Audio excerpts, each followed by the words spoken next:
What if I told you that right now, ancient secrets, suppressed technologies, and off-world beings are shaping humanity's future? That the world as we know it is on the brink of a massive spiritual and energetic shift? Today we are diving deep into the unseen forces that is guiding humanity's evolution. And you won't believe what's coming next. I'm thrilled to welcome back Melissa Gates Perry, a channeler, spiritual guide, and our bridge to the unseen. Alongside her, we have Aralamb, her lifetime contracted spiritual guide, delivering urgent messages for humanity during this pivotal moment in history. Every soul who comes to any incarnation, whether it is planet Earth or whether it is some other inhabited planet, with a contracted lifetime guide. From hidden elite rituals to free energy, from AI's role in our future to off-world species preparing to make contact. This episode is a mind-bending journey into the unknown. Buckle up, because by the end of this podcast, you'll never see reality the same again. Ready to unlock the secrets? Let's go. Welcome to the Celestevolve podcast. I'm your host, Tania.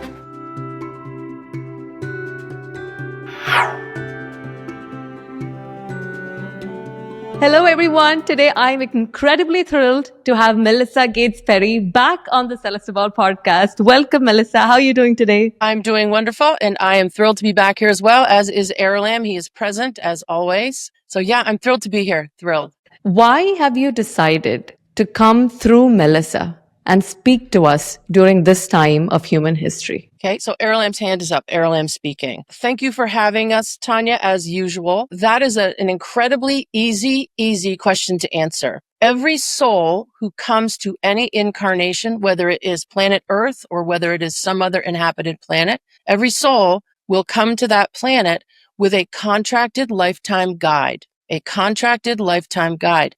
So I am Melissa's contracted lifetime guide. She and I have done this work in many different ways on many different planets. I particularly will have her come into a planet. She'll be into that planet specifically when the planet is in a position ascending that all kinds of communication is necessary for the whole of that species to make that ascension. So Melissa has a communication specialty. So the reason that I come in this way through her specifically is because I'm also in communications, spiritual communications, and evolution. So whenever there's a planet that needs to evolve their spiritual communication level and skills, Melissa is a soul who will incarnate to that planet and do that work if she so chooses once she's on the planet. So it was a choice of sort of what we do as the spiritual specialty. Every single soul that's on planet Earth will have a contracted lifetime soul guide with them. And it doesn't matter whether they believe in that, or they believe they have a soul,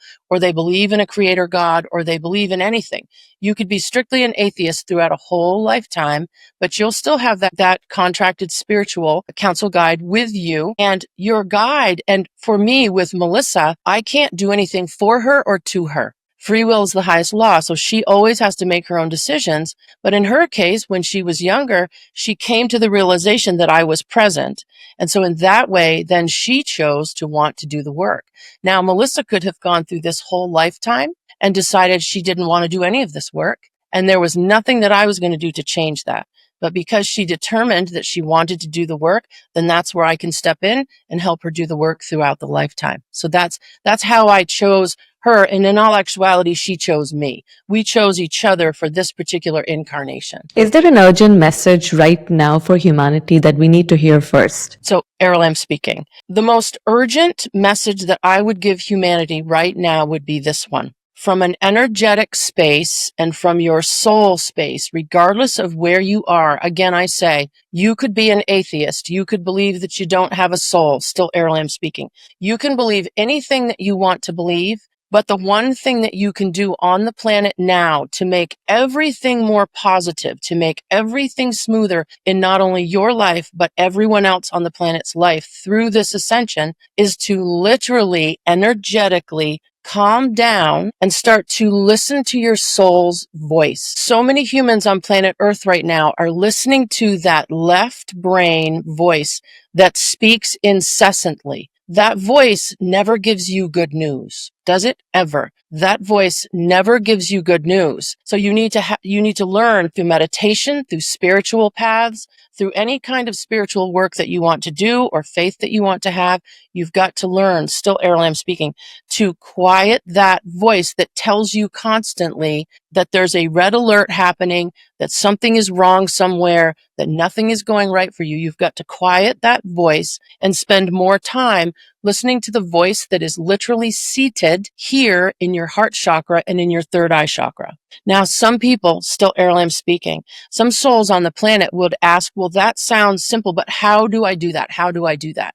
You've got to start to marshal what you're thinking about. So when I say marshal, I mean that being very kind with yourself every time that you find yourself feeding into the negativity on the planet or feeding into negative thoughts about your own life, you need to stop yourself and say, this isn't who I am. I can stop that thought pattern and I can go to what my soul knows, which is I'm perfectly good in this time. I'm perfectly good in this moment. I'm here for a reason and I'm going to make it through this ascension with 90% of the humanity that's on the planet now. Everyone is meant to make this shift, physically make the shift. So you can either be completely miserable during it, or you can try to be calm, hear your soul's voice, and move forward with a kind of an elegant, faithful grace. Energetically, that is the most important thing.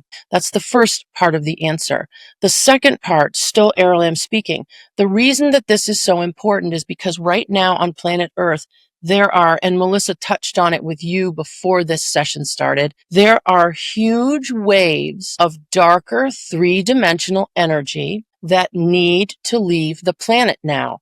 The Creator God has turned on the lights in what I will call the basement of the world. The lights came on energetically, and suddenly everything that has been hidden, that is dark, that is wrong, and I don't mean from a judgment standpoint, I mean morally wrong, slavery, war, anger, discontent, everything is rooted to this energy that's coming up. So every day you're going to feel waves of this energy coming up and moving past you. You cannot attach yourself to that energy, right? And so by looking at everything that's wrong in your world, you're attaching yourself to energy that's most likely not even yours. It's got to come up and by you, let it go by you, and let it move out into the universe. The earth is cleansing itself right now. So the first part of that answer is understand your soul's voice versus that left brain thinking voice. And then once you sort of understand that, if you wake up in the morning, still Aralamb speaking, and you find yourself feeling heavy, feeling like you can't move, feeling fear, and you think, why am I feeling these ways? I don't understand why I woke up today feeling like this. Understand it's not your energy. Let it go by. Don't take it in. Don't look at it. Don't examine it. Let it pass by you and leave the planet. So for the whole of humanity, if every soul can start to make this small change of attention and intention, it's going to make the whole ascension much easier. So I'm going to say something, me talking now. Yeah. I think that's a pretty detailed answer about what's the most important thing. But let me say this to you as me speaking. There are times when I will wake up in the morning and I'll say to Aralamb, what happened overnight? Like, regardless of where you live on like what happened? I'll wake up and I'll think, I feel like I'm sort of like I'm moving through jello. I feel like walking. I feel like I can't get my bearings, all that stuff. And when I would say that to him, he would say to me, these are these large waves of energy and you've got to let them go by. Don't attach to them. In other words, when you have that kind of a feeling, and I hope that your listeners can sort of get this too. When you find those feelings that are coming up in you, it's very easy to know if you question the sensation, whether it's really yours or not. Do you know what I mean by that? Yeah. You can stop and say, okay, I feel melancholy or sad today. Do I have any good reasons to feel this way? Is this me? Or is this just everywhere today? And if you get the sense that it's just everywhere today, then that's what that is. And that's what Aralamb's talking about. And let me say this to you too, that identifying that left brain voice that kind of never says anything nice to you, that voice that just runs in your head. Once you identify that, you can literally sort of tell it to go sit down. You really can. You really can. Like, I'm not listening to that right now. I'm going to listen to the voice that I know is a much deeper, calmer voice that I have inside. And everyone has that. Everyone has that. So I 100% agree, Melissa, because initially, like last year too, I was feeling these sort of emotions where I'm suddenly so angry, I'm becoming so destructive, like, anger and speaking with people and then cutting out. Like, I want to stop everything. Don't want to do the YouTube. I don't want to work. I don't want to do that. So I was going through this kind of phase. But this year, just recently, someone at my work said, you've got to do this. Something terrible is going to happen. And I told my brain, I understand that it's got nothing to do with me. It's something that this Right. person is not able to go through the emotions.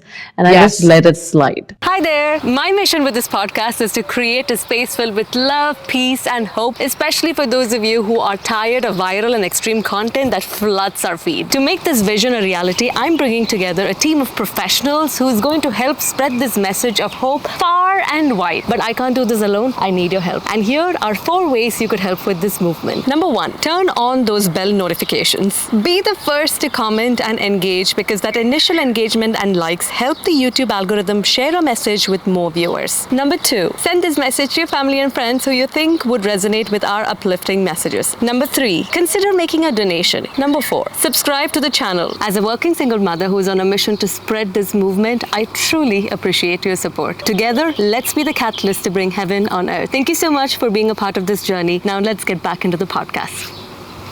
Yes, and you have to. Aralamb's hand is up. Aralamb speaking. Aralamb speaking. The other part of this, which isn't part of your question, but this is another detail about what's going on, is that because the ascension energy is happening, and I've been talking to people about this a little bit in sessions, and that is that people say that the 3D world we know is sort of falling completely away. That's not actually energetically the truth. What's happening is that everything dark and heavy from the third dimension is falling away. But the good in the third dimension is staying, and the fourth, fifth, and sixth dimension is dropping down to meet it. So what happens too is that all of the energy that you have that is very heavily rooted in the darker parts of the third dimension, fear, anger, shame, self-guilt, self-doubt, all of that kind of energetic, emotional energy, it cannot make the transition. So you're going to see more and more people becoming more and more sort of upset with, it's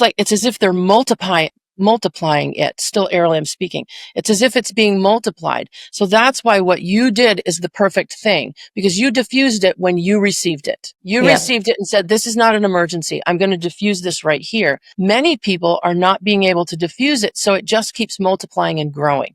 So this is another reason why you have to become very familiar with your own energy. I don't mean to make this sound cliche in any way, but it is as simple. When someone would say, how do I know what my energy is? It is as simple as becoming a little bit quiet and feeling who you are. In other words, sit with yourself and then think, okay, I'm terrified of clowns. Am I terrified of clowns because I really am terrified of clowns? Or did my mother give that to me? Did one of my friends in childhood give that to me? Do you see? You can start to really look at what's truly yours spiritually and energetically, emotionally, and your thoughts as well, right? Your thoughts as well. You do not have to get on the sort of, Aralamb still speaking, the bandwagon with others when they're panicking. You don't have to. You can choose not to, regardless of what you see, right? Regardless of what it looks like could happen, you keep connecting with what you want as the highest outcome for you, those you love, your town, your state, your country. Do you see? It makes total sense.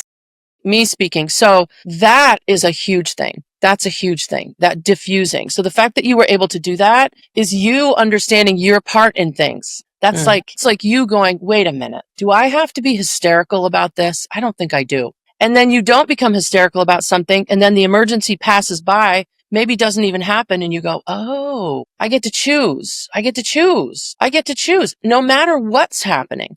I mean, it's just like, Aralamb talks to people about this. You could get in a fender bender, right? And maybe your airbags deploy, and you've got a little bruise on your face. Now that experience you can either take that experience and have it be the beginning of the worst 5 years of your life, or you can take that experience, shake it off, realize, hey, I didn't get killed. I'm not crippled, and my car's going to get replaced. I'm good, and just move on. Do you see? You can frame it any way that you want to frame it, from a spiritual and energetic. And if you want to take it one further, You could even look at that and think, you know what? This happened to me. I'm coming out of it just fine. I've got a new car. My bruise on my face is gone. No harm, no foul. And maybe I got an offender bender with that person because that person needed to get slowed down. Maybe they were headed in a really bad direction or with really bad energy, or maybe you could have saved their life by getting an offender bender with them. You don't know. You don't ever know what the universe is doing with all the experiences that you have. In the book, Aralamb writes about the 3-minute rule. And what that means is you don't know what the most important 3 minutes of your life is. It could be something that you think is nothing, but is actually something huge for someone else. And you don't know. So you want to be in it as positively as you can kind of every day, right? Yeah. And I wish a lot of the people also begin to recognize what's their energy and what's not, because it can, if you don't, which is what happened last year, you can get, there's so much conflict happening within you. You start to try to find these different wrong ways of comforting yourself. So I wish and I hope a lot of the people, recognize this. Yes. Aralamb's hand is up quickly on that. Aralamb speaking. Absolutely, Tania. And the more powerful piece of this is once you start to recognize your own voice, not that voice that tells you to do all of those bad things to cope, right? But the voice who is you, that voice will never steer you in the wrong direction. And that voice will always give you sort of instinct and intuition to do the right things that are going to be the best for you and those around you. Always, always. Agreed. So speaking about ascension, we see a lot of ancient secrets coming up. So my question to Aralamb is, there are rumors of ancient hidden technologies, suppressed cures, and secret elite information and knowledge that's out there. What is this one biggest truth that's being kept from humanity that, if revealed, would change everything? Aralamb speaking. So Tania, I'm going to give you 2 truths that are as important as each other. The first one is that free energy has been on planet Earth for the first 6 ages of man. Earth is right now in the very end of the 7th age of man. There have been multiple different societies on Earth over 250,000 years that rose up, had free energy. And when I say free energy, I mean every home could be built anywhere on the planet with a device about the size of a 1x1 square cube. And that cube would literally give you enough power once you grounded it to the earth. Think the pyramids, but that cube would give you enough power from the dark matter fabric and the ambient energy. This isn't solar. This is ambient energy in the fabric that we all live in, whether it's here in creation where I'm standing or where you and Melissa are standing. The only reason that everyone on the earth right now does not have this kind of technology, think Nikola Tesla, right? Yeah. The only reason is purely out of greed and control. Because if you had a 1x1 box that would allow you to have free energy, you could live anywhere on the planet. Still Aralamb speaking. You could live anywhere on the planet. You could produce your own food. You could be warm and dry. You could be well-read, well-educated. You could be happy. You could have a family. There would be no need for any kind of containment or control of you. But there also would be no money. Still Aralamb speaking. No one could get all of the money from petroleum products, from the electrical grid. There would be that whole swath. Everything would go away at that point. Now that energy is coming to this planet in the next 30 Earth years. Absolutely. It's going to come back to the Earth through off-world species. There are species in the Pleiades. So there are Pleiadian species that literally have multiple planets and spacefaring vessels that are absolutely clean, free energy, right? Earth has had this at different times. So that's the first biggest secret. With that free energy, any human being on any place on the planet would be able to become completely dislocated from what you or Melissa might call the control grid, meaning the money system, the religious systems, the social systems, the governmental systems. So they had to keep that from you because otherwise, who's going to make money about being in control, right? So that's the first thing that's going to change. And with that free energy, think about everything else that tumbles with the free energy. Suddenly, if there's free energy, that means medicine changes, food production changes, right? How you travel changes. You would have one completely sort of eco-friendly vehicle that would have free energy in it, and you would buy it one time and you would have it your whole life and it would go forever. It would propel itself forever. Still Aralamb speaking. So you see where the money came into it, right? Those in the higher places on your planet socially and that sort of what you would call that Illuminati kind of level, they realized we cannot give the population of this planet free energy because at that point, they don't need us. They don't need our products. They don't need our control, our containment. They're not going to be consumers of what we're selling if they have free energy. So that's the big piece. And right now, still Aralamb speaking, there are many scientists on the planet who are literally half a decade away from getting the general basic premise of this down, right? But off-world species are going to make it final and full. The second biggest secret, I believe, that would change everything for every human being on the planet is to understand that the humanoids that you and Melissa are, these bodies that you're using now, were absolutely seeded and changed genetically by off-world species many, sort of a couple of 100,000 Earth years ago. So that the human species that you are now are made up of 3 different off-world species and the sort of savanna dwellers that were there at the 6th age of man. You were made, and you were not made spontaneously. You were made through science from off-world species. So that also ties into the idea that there are hundreds and hundreds of species living out in the universe,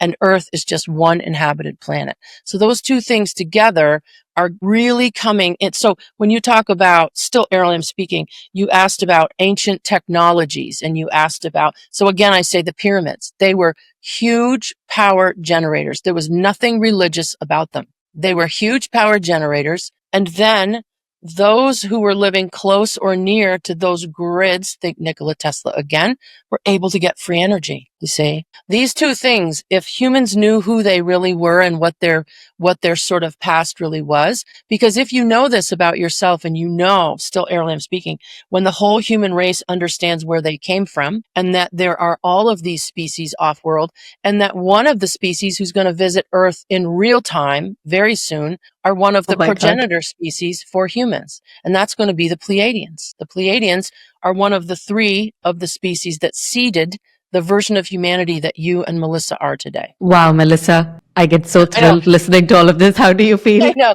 Isn't it funny? Sometimes Aralamb will talk about things, and I say this to people also in sessions. It's really funny for me because when he's talking through me, it's like I'm sitting right next to him, but I'm fully awake and hearing it.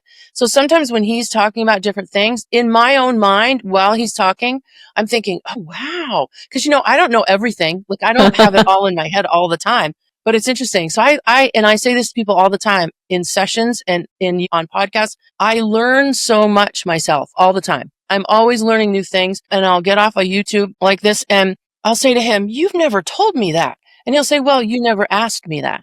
Right? It's that free will thing, right?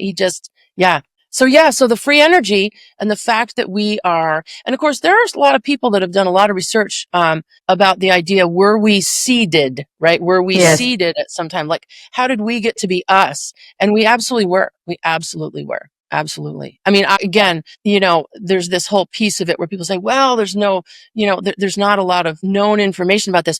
But the exciting thing to me about this too, Aralamb said, go ahead. You know how he'll say to me, go ahead. Yeah, talk about this. Is that right now, because Aralamb talks about all this dark energy coming up, that energy that's coming up and off the planet, it's also everything that's been hidden and concealed. So when that energy comes up, whatever's been hidden and concealed about our past, about who we are, about off-world species, about all of it, about medicine and healing and energy, the fact that humans have the ability to be telepathic, remote viewing, all of these things that we were told, well, that's just crazy, right? It's not crazy. It's real. It's who we are. And so they can't conceal it because there's no darkness to conceal it in. So suddenly the darkness is going. And so everything that's been, but also, and I know you probably feel this way, the idea that everything that's been concealed and hidden from us is suddenly coming up. Don't you feel some days like every day you hear or find out another thing and you go, I don't think I can take much more of this. Like, As a human, how many things am I going to find out in the next 6 months that are not what I thought they were? Not what I thought they were. But it's also an amazing time to be on the planet. It's frightening and it can be overwhelming and all of that. But really, I mean, think about the time that you as a soul and anyone listening and me, we chose to come here to be on Earth at Aralamb will say, the hardest time to ever be on Earth. And people will say, well, there was slavery and war and it's crazy. Yes, but if you lived 500 years ago, you had a certain set of rules and you lived by those rules and it was solid. Every one of the rules that we live by are being turned over. So we're living in a time of complete transformation. And that's hard because what do you hold on to? Basically each other, right? What do you hold on to? And that's where people I think are getting really, like you said, overwhelmed and they feel like they got to do something. But really, you don't have to do anything. You have to stand calmly and just let things go by. Let things happen. Take it in if you want to, look at it, but you don't have to do anything. No freaking out. That's not Aralamb's words. That's me, but still no freaking out. You don't want that. You want to be calmly moving into these changes. Yeah. Talking about how all of these disclosures and stuff, they're coming out. I mean, I thought that when I started the podcast, when I talk about these things, it's like everyone's going to get shocked. But people have gotten to a point where they become so insensitive to anything that comes up. You're like, aliens come, okay, cool. I mean, I thought they would like start freaking out, but There's this. Actually, Aralamb's hand is up here. Aralamb speaking. Tania speaking to this, and Melissa just said every day something's coming up because the lights have gone on in the darkest places of the third dimension on Earth. So everything's coming up. And what's happening now is that as souls and humans, it's as if you are all getting fatigued by the system, meaning so many things have come up that energetically you can't be shocked. And let me say this to you, the interesting thing about that spiritual fatigue, and that's what I'll call it, the spiritual fatigue. The interesting part of that is that there is some kind of a buffering safety net where that's concerned. Because as more and more come up for you, it's actually good if you have buffered yourself with a kind of spiritual fatigue where the next thing is happening and you're able to just stand there and sort of look at it. So you're not panicking, do you see? Because you're too sort of exhausted to panic. So you say, well, this is the next thing that's happening. I'm just going to stand here and sort of witness it happening because I wanted to be here during this time. Still Aralamb speaking. So there's a certain protective value in the idea that you're not sort of, as Melissa would say, setting your hair on fire every time the next thing comes up, right? That fatigue but it also does this. It primes you for change. It primes you for the idea that right now in these 50 Earth years, everything is changing so dramatically that once the change happens, Earth will not look the same. It is not going to be the same. You will have been a soul, as will Melissa, who lived in the time before the ascension. You will have lived during this tumultuous time. But then you'll also be a soul who lives after the ascension settles and Earth is now at this new plane. So you're going to be able to see every level of it, the before, the during, and the after, right? So this is where I say to you, and you asked the question at the beginning, still Aralamb speaking, this is why it becomes incredibly important that you can determine the difference between your energy and the energy leaving the planet, and also the difference between your soul's voice and that voice that just screams at you all day, right? Because that voice, although it thinks it's trying to help you, is absolutely not helping you. So you need to be able to quiet that voice, right? So I love when he says that you and me and most of the people listening will be people that remember the before time. That sounds, but the before time, the during, and then the after.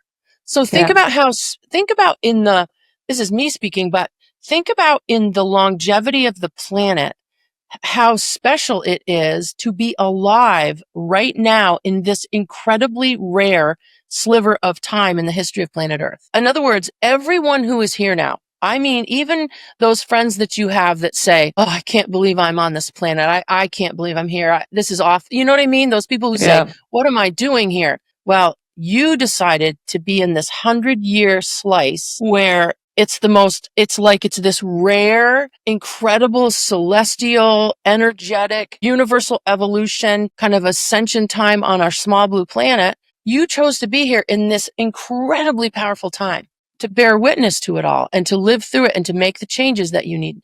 Tania, the other thing that I'll say to you when Melissa says this is a very rare time and a blessing that you're here, the other reason that she's saying that is that what people don't understand is that the creator God, however you want to look at that, but creation, the creation emanation is only letting a very few specialized souls to planet Earth within this 100-year window.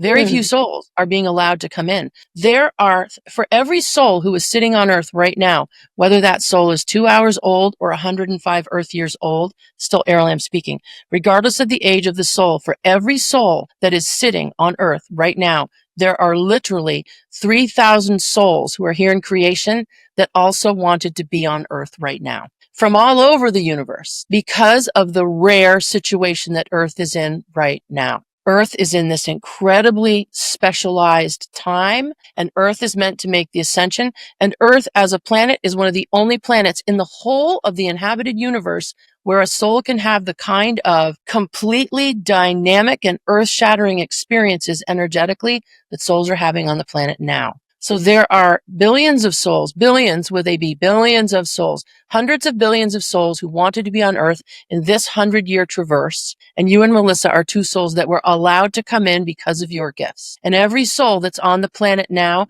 has a specialty and has gifts. They may not know it. They may not believe that, but they will have those gifts and a specialty, and they're all a little bit different, and they're all bringing something to this time on planet Earth to try to help with the ascension in the most smooth way possible.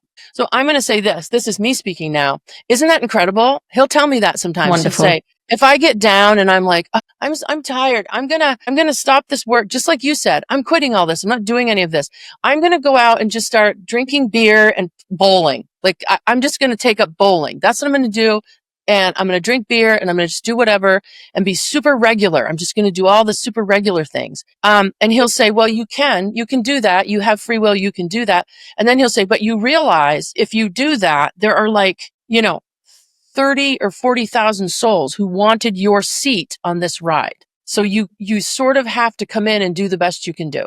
Like you can decide, but think about it that way. There are a lot of souls who wanted to be in a body on planet Earth right now. It's kind of Aralamb's way of saying, stop being a whiner and let's get to it. Like don't be a whiner. Like let's do the work. But it's wild when you think about that. And so it's a lot of times for me, my message, not in Aralamb's also, but when I'm speaking to people, I'll say to people, listen, whatever you think are the problems in your life, whatever you're struggling with, and I don't care if, like me, you need to lose 50 pounds and you struggle with sugar or addiction or substances or bad relationships, or I don't care what you're doing that is hurting you. But if you can just reframe it to realize that you are on planet Earth in the most auspicious time period that has ever in the history of the planet, ever. You chose to come here. So start to look at why you're having these issues. And really, even if you just heal yourself, you're going to help everyone around you heal just by healing you. And I know that sounds a little bit like cliche, and I hate that, but it's the truth when you boil it right down, right? Anything that you can do in your life to heal yourself, whether it's emotionally or physically or psychologically or spiritually. In other words, deal with yourself, deal with it, deal with your things, deal with your issues. Right now, I'm dealing with sugar. I'm giving it up. I'm on your podcast proclaiming that. So now people can check up on me and say, does she still look like she's given up sugar? Right. I know, right? You can send me an email once a month. But the point is, if everybody deals with themselves from a loving spiritual perspective and they start to weed out everything that's not their own and they deal with what is their own, you are literally at that point healing everyone that you come into connection with, even if it's random strangers at the Whole Foods, because you're now walking with a different light. That light around you is now bumping into their light. It might be as simple as you being behind another person in line, but now you're much more healed and centered. Your energy's kind of lapping over on them, and they turn around and look at you, and then they turn back and they think, wow, this person has some kind of, I don't know, I'm feeling kind of good. So that changes them that little tiny bit in the day. because you don't know how powerful you are. Not one human being who's listening to this podcast, not one human being understands how incredibly powerful they are. It's like your soul and its ability to do what a soul can do within a lifetime is as powerful as a star. It can transform you, everyone around you, and it's not that hard. It's not that hard. It's not that hard, you know? So Melissa, Aralamb wants to have a whole chapter about that in the next book, because the next book's coming. But yeah, it's not that hard. In fact, that's what I wanted to ask too, because, you know, like you spoke about gifts that everybody has, but I don't think anyone recognizes it. How can I find out what my gifts are and if I'm on track or not? So Aralamb's hand is up here. Aralamb speaking. One of the things that I try to work with people always is to bring to them what their spiritual specialty is, because you'll have one of those as a soul. I'm going to say this to you in this podcast. Melissa is a spiritual communications specialist, meaning everything having to do with spiritual communication and bringing in new information, that's her specialty. So she'll have many gifts under that, and she does, which sort of hold that specialty up, meaning make that specialty for her powerful. You as a soul, and I'm just going to say this to you right now, you as a soul share the same specialty that Melissa has. You are a spiritual communication specialist. So what this means is that as a soul, you will come to a planet when that planet needs to have new spiritual information communicated to them. So you'll come to the planet and either communicate it directly through your body the way that Melissa is, or do it exactly the way you're doing it now by having a podcast that will grow and grow and grow, bringing all of the new spiritual information to everyone who will listen. Now you will have very specific gifts under that communication specialty. So how someone is most likely to understand their gifts if they're not told what they are by someone who does the work, still Aralamb speaking, is that you could then read about all of the myriad of different spiritual gifts. And in the next book, what I'm going to do, it's going to be called Being Humans, Book 2, The Gifts. That's what it's going to be called. You will be able to read through over 100 gifts, spiritual gifts, and how those gifts may show up in your life if these are truly your gifts. Do you see? So that you could read this or find this through a psychic or a medium like Melissa is channeling now. But you could look at those gifts and start to recognize yourself in them. You see, recognize yourself in them. Let me give you an example, however, above and beyond reading something like that. Still Aralamb speaking. If you are a truly gifted empath, if the empath is one of your spiritual gifts, there are certain things that you will notice in your life from the time you're a little child to the time that you sit here now. If being an empath is one of the gifts under your specialty, I could say to you, ever since you're a very young child, the energy and mood of your family, your mother and your father particularly, the energy of the mother and father is very, very either joyful for you, you feel it when they're happy, or you will really feel it when they're not. You will feel the energy and the unhappiness in total strangers if you sit too long next to them on a bus or on a bench in the park. You will avoid certain people in your life, even though they're loved ones, because you cannot tolerate their energy for more than maybe 10 minutes at a time. There are many, many things that will make an empath have certain feelings and do certain things in their lives, right? And people who don't like social situations often will have the empath spiritual gift, still Aralamb speaking. Now, that gift, and I'll tell people this in sessions, the empath gift can be a curse or a blessing. Because either you are at the mercy of being an empath and you are constantly buffeted by the energy of those around you, or you determine that as an empath, you're going to turn it off when you don't want to be buffeted, and you can utilize it to connect with others to sort of move positively through your life. Do you see? So the idea for people to start to understand what their gifts are, I would say, still Aralamb speaking, is to look at how you are in your world. If you're a soul who can think about a friend you've not seen in 2 years and then 5 minutes later they call you, you may have remote viewing skills as a spiritual skill. You may be a remote viewer because what you're capable of doing is reaching out to that soul, sort of putting yourself in their arena, right? Energetically, you're reaching out without thinking about it. You're remote viewing to someone that you haven't talked to in 2 years. And it's like you tapping them on the shoulder. You leave, you think about them for a few minutes, and then all of a sudden they think of you and they call you. You just popped into my head. What are you doing? I haven't talked to you in a year. Still Aralamb speaking. So there are many, many, many spiritual gifts that if you stop and look at your life, you will find those gifts within your own behaviors that you've not really cued in on. These are your 10 spiritual gifts. These are the ones that your soul brought in with you. Once you have that information, then you can move forward in a really productive way because you suddenly know, if hands-on healing is one of your spiritual gifts and you've been trying to use toning as your spiritual gift, if you put all of your attention on hands-on healing, suddenly that becomes very powerful because it's in your gifts, right? It's in your specialty. And every soul has these. Many souls go through a whole lifetime and don't know.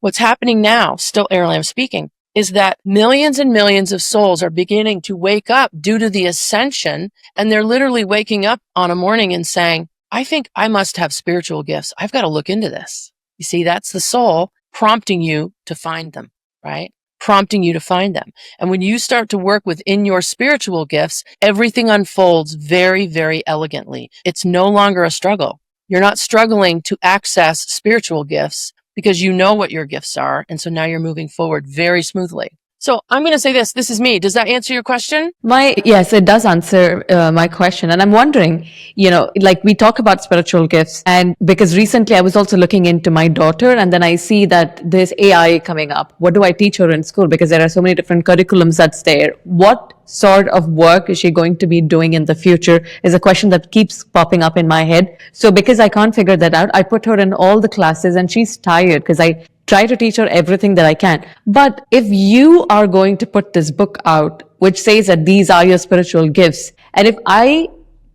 can help her out, figure out what her spiritual gifts are, would that mean she will walk a life that is in line with her soul's purpose? Aralamb's hand is up here. Aralamb speaking. So absolutely. So yes to both of those questions. This is why in the next book, literally list all of the spiritual gifts that are known on Earth right now that humanoids will come in with. Because what will happen is this. You could read through 50 of them and feel nothing. You could read through the 51st and go, that feels like me. Do you see? I recognize this in myself. I recognize this in myself. So with your daughter, absolutely. Think about what her spiritual gifts are. If she is a true artistic soul, should you be trying to get her to be an accountant? Maybe not. Do you see? Children, particularly before the age of about 12 Earth years, they will always tell you and show you who they are. They will, because their soul is still speaking for them. They have not grown into this voice. Their soul is speaking to them, right? And there's nothing that's out of reach. And then financially, I can say this to you. Absolutely. If you can find your spiritual gifts in this lifetime, you can do whatever you want to make your money, your financial future. If you understood that you are a sort of spiritual healing specialist, if you understand that you're a spiritual healing specialist, and then you understand the 8 or 10 spiritual gifts that you have amassed over all of your lifetimes under that specialty, you could still go and become a lawyer. But you're going to be a lawyer understanding your spiritual gifts so that every person that comes through into your office to talk to you, you're not just going to be using, still Aralamb speaking, you're not just going to be using what you've learned about being a lawyer. You're also going to be accessing every one of your spiritual gifts when you're dealing with every one of your clients. When you go to trial and you're standing in front of a jury, you're going to be using all of your spiritual gifts that you know to use, right? When you're speaking to that jury, everything in your life is going to be enhanced, become more elegant, more proficient, and more financially stable once you can. And it doesn't matter what you want to do. Knowing your spiritual gifts does not mean that you suddenly have to stop being a nurse or stop being a midwife or stop being a lawyer or stop being a car salesman. But here's the thing. If you have the spiritual communications specialty and then you have gifts underneath it, you could literally be selling homes and using your spiritual gifts because you know that you could sit with a client and they could tell you, this is what I want in a home. And with your spiritual communication gifts, which usually come with some type of a psychic component, you could know without them even telling you what they really need and what they really want and what's really going to make them happy. And you could show them those homes because you've used your spiritual gifts to make those determinations. Do you see? Aralamb still speaking. The reason that this is becoming so incredibly possible on Earth for all humans is because twofold. The Earth is ascending, and also there are thousands of species out in the universe right now who understand that telepathy is real, psychic ability is real, frequency healing is real, your soul is real, all energies are real. Free energy is a kind of energy that's real. You see? So humanity is trying to come to this place where all of this information is coming out of the shadows of this isn't real, this is make-believe, into, no, this is science and it's spirituality and it's put together and it's real. Do you see? So yes, everyone needs to start to know this. Now, this is the interesting thing too. If you are someone, still Aralamb speaking, you are a 20-year-old who is starting nursing. You want to be a nurse. You've always wanted to be a nurse. It's very, very likely that your spiritual specialty is some version of the spiritual and physical healing modality specialty. Okay? So that would be why you would be so driven to want to be in that helper mode, because all of your spiritual gifts probably lean into that, right? Now you could go and get your nursing degree and literally be a nurse who then has the wherewithal to utilize all of her spiritual gifts with her patients. That nurse is going to be, as I said, this powerful soul in the lifetime for everyone that she comes into connection with. This is why humans have to start to understand about the soul and about your gifts and why you're here. Absolutely. So I'm going to say this. That was a lot of information. Sometimes I'm like, holy smoke. Okay. But do you get what he's saying about the gifts? Absolutely. Meaning, so about your daughter, if you think that the last thing that she ever would want to do is be an accountant, then don't push her to do that. But she's going to show you. But the other thing is this, if she becomes aware of her gifts, and the thing is, you're going to be able to figure out what that is. Like you'll be able to start to figure out what that is. And once you sort of do, you'll also start to become familiar with her behaviors that fit right into the specialty and everything that she has as spiritual gifts. Do you see what I mean? When I was in the 7th grade, from the time I was in 5th grade to about 7th or 8th grade, I was literally I was like the kid, the girl who was always smiling and talking to everyone. I was talking when I wasn't supposed to be talking. I was talking when I was supposed to be talking. I was in choir. In other words, everything was always here coming out of my mouth, always. At the time, it seemed real annoying, I'm sure, to some people around me.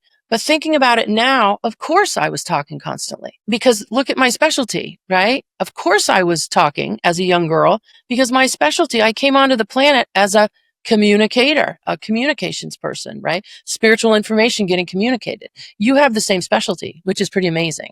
So I think that answers another question for you. And Aralamb said to you, you are doing exactly what you're meant to be doing. Exactly. And that it's going to grow for you. Even if it's frustrating on certain days and it's, whatever, you're doing exactly what you're meant to do. Which Thank you for affirming that. It's a question that I ask every single day. Thank you so much. Am I doing what I'm meant to be doing? Yeah.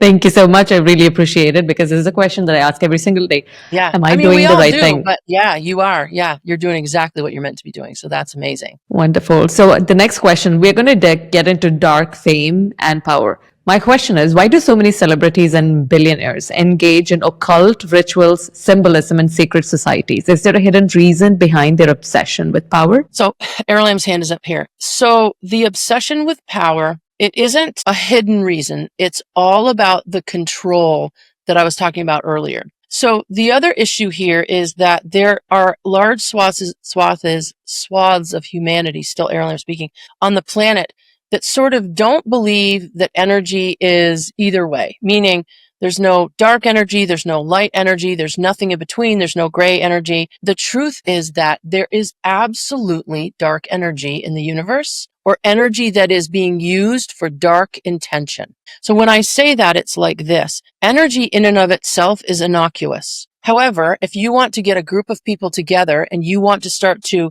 put all of your intention into controlling slavery, warlike, power-hungry kind of energy cabals, there are absolutely ways to do that. And on this planet, particularly where you and Melissa are sitting, there is a very old heritage of that kind of soul coming in to do that kind of work. Now, most of the celebrities that you see and most of the very high level politicians that you see, anyone who's very high level in corporations, not every one of them, but many of them are involved in the manipulation of power. And then they reach out to the next level down, which are all of the celebrities and sort of musicians and people in sort of mid-level kind of corporate. And what they'll do is bring them in for the money. And it doesn't mean that all of these human beings started out greedy and dark, but they bring them into the fold, compromise them in some way, right? Which that's also coming up on your planet now.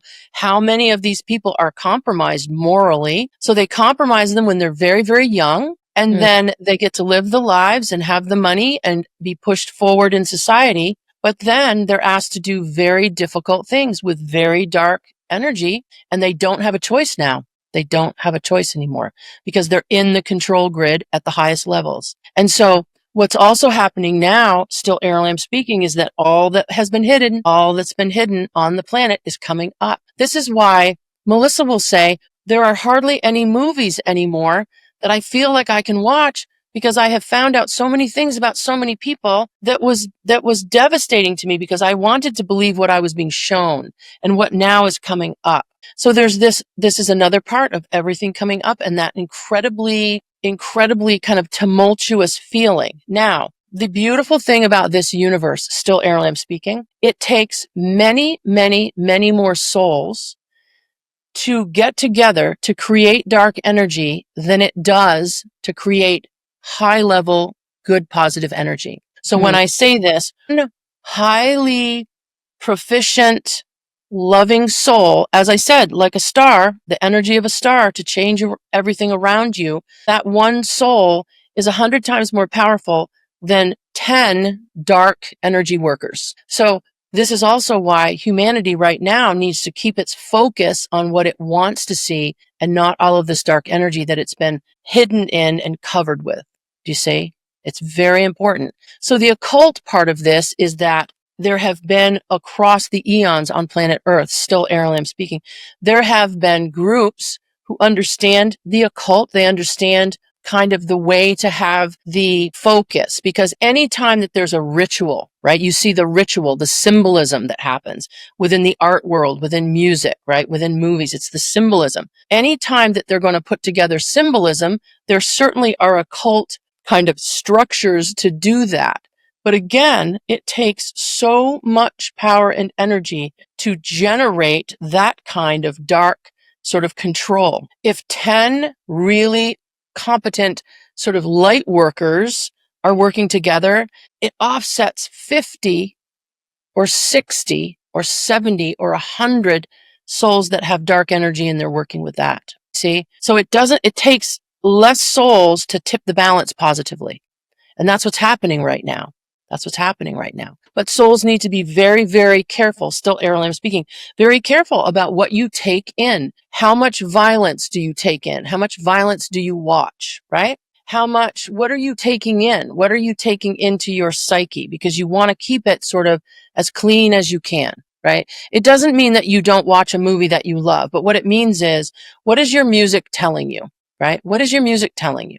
Because these things are important and they're powerful. So when we talk about the dark entities that are controlling people, I'm thinking of right now, the people who are controlling the planet seem to be Donald Trump, Elon Musk, Jeff Bezos, the Rothschild. Are they the puppets or are they the ones controlling the others? So Aralamb speaking, everyone that you listed there is in different degrees of the system. They are the puppets. The actual entities, some of them off-world, by the way, some of them very reptilian, some of them off-world, right?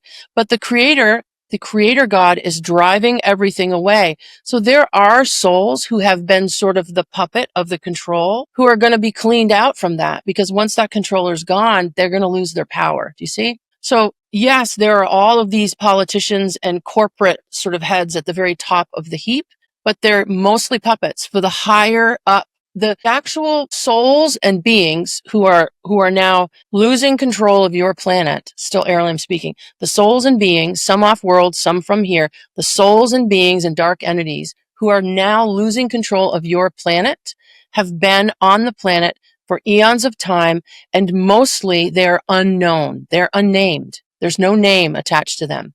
You can't find them in banking. You can't find a social security number on these. You can't find them anywhere. They are living anonymously in places on the planet. You could be living next to one and not know. Do you see what I'm saying? Because anonymity for them is the powerful part of it, right? That's the powerful part of it. And so the puppets, as you say, are sort of doing the work of them, but not being seen by them.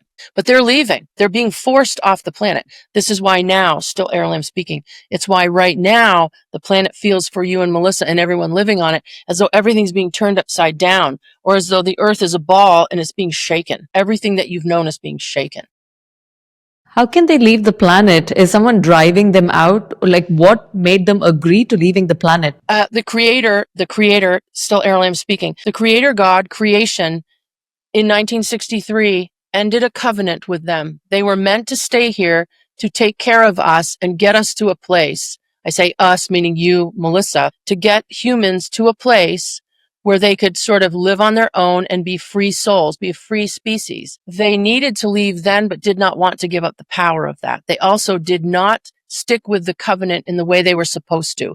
They were supposed to give humans free energy. They were supposed to give humans a knowledge of their place in the universe. They were supposed to give humans the kind of medical treatment that would be non-invasive frequency treatment. They were supposed to give humans all kinds of sort of legs up on the planet before they left. They didn't do any of those things. They broke the covenant. In 1963, Earth time, the creator God ended the covenant and told them that they all had to leave. So those that are leaving now are the last vestiges. They're the last vestiges. Humanity is about to find itself without a control, without the controllers. In the next 25 to 30 years, as I said, off-world species will be showing up and humanity will suddenly be standing on its own planet. All of the Illuminati-style controllers will either be gone out of the lifetime or they will have left the planet because they have to go. They know it. I don't get it. I don't get how creator can have a covenant with them for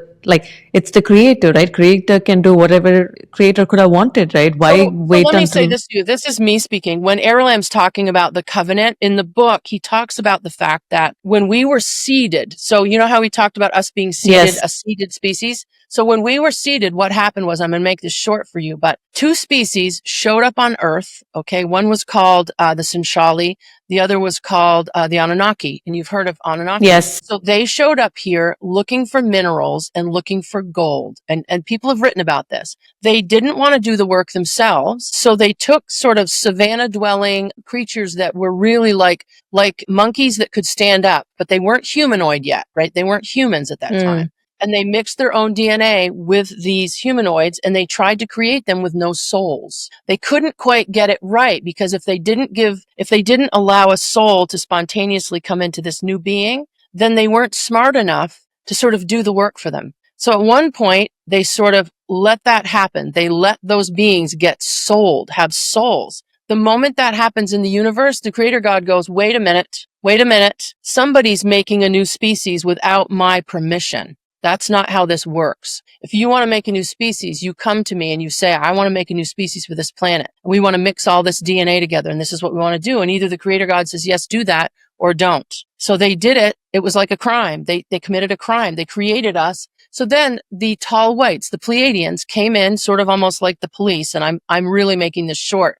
They came in and they said, hey, you guys are all criminals now. We're coming here at the behest of the creator God.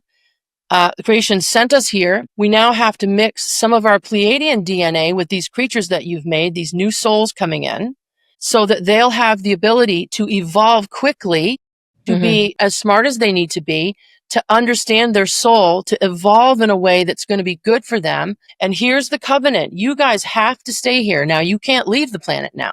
You've made this species. You've got to take care of them. You cannot enslave them. You have to teach them well. You have to give them language. You have to give them writing. You have to give them sort of law, agriculture. You got to do all these things for them so that they can survive. And you have to be benevolent, and you cannot do bad things to them, right? You've got to be good to them. That was the covenant, and they were trapped on earth. They were not allowed to leave. The other thing that the creation did was put this kind of a protection grid around our solar system so that other species couldn't come in and sort of do anything to us during that time, right? So the covenant was to last until 1963 Earth time. And at that time, that's when the covenant was ended. And supposedly we would have been about 400 years further ahead technologically. In other words, we would have been a healthier, cleaner, more evolved race, because if they had done what they said they were supposed to do for the covenant, we would have been far ahead of where we are, and we wouldn't have been controlled and lied to. They weren't supposed to do any of that. So now creation has come in, the covenant is ended, you people are leaving, and I'm going to make sure that this new species is going to make it to this next level. That's what's happening now.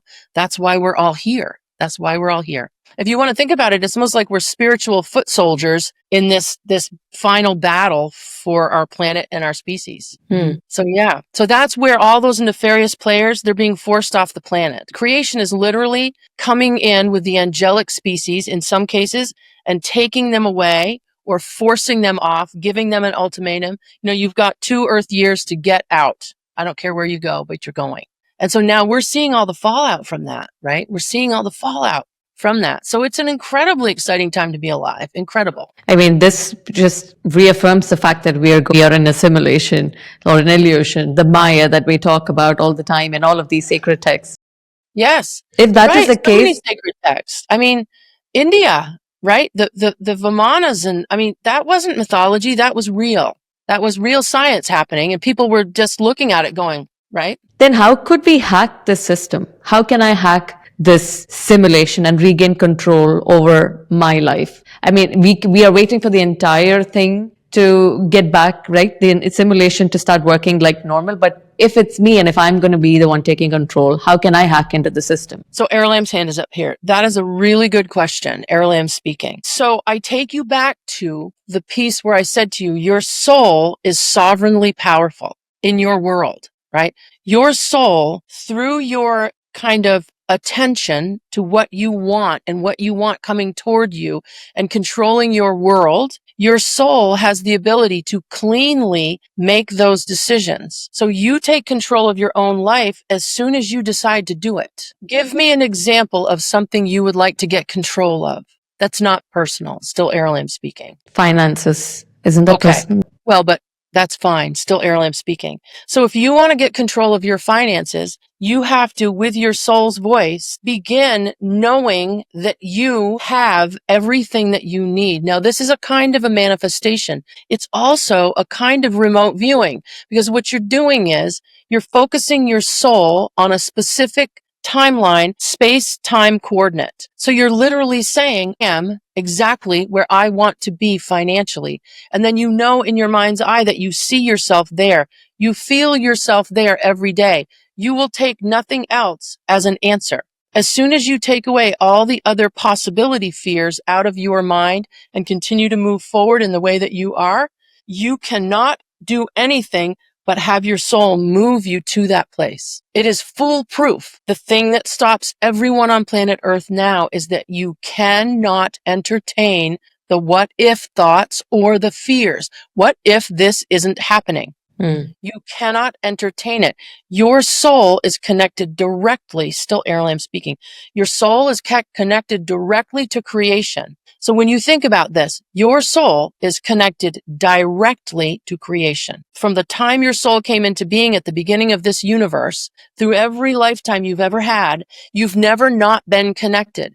The only thing that disconnects you in your mind is that mind. Your mind will say, I'm not connected. I don't know what my gifts are. I don't know why I'm here. That's your mind. Your soul doesn't believe any of that. You start to drive your life through the voice of your soul and ignore that other piece of it and do intuitively what you know to do, and the finances will become completely solvent for you.